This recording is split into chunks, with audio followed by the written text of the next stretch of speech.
Catface is a term that we use to describe a condition that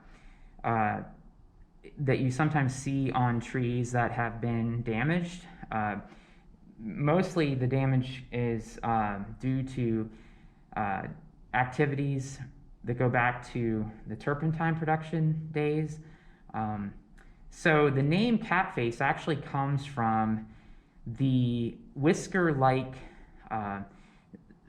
wounds that came from when they used various tools and instruments to basically make these slash-like wounds on the tree to cause the resin to flow in a certain direction and downward direction into these collection troughs. And so you ended up with these basically these diagonal-like little wounds on the tree, and from a distance they look like little whiskers, almost kind of looked, in some ways could look like almost like a cat face, I guess. And so that's where the name Catface came from.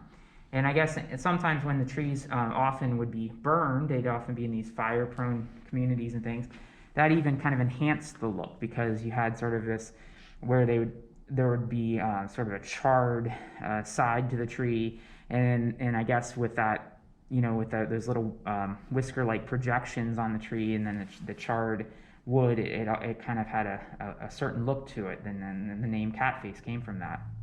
But anyway, that term was then applied more broadly to these wounded trees, because oftentimes you wouldn't see that necessarily those whiskers, but you'd still see the wounded trees, because a lot of trees were, you know, used in the turpentine production, and so a lot of these trees remain. And you can find these old pine trees regularly still in many places where, you know, one side of them will have this big wound, and it's still, you know, still there, and sometimes you'll still have, you know, bits of these collection troughs and things present.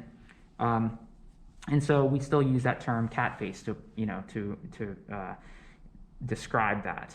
And so that's what we're referring to. So that's how you identify Catface.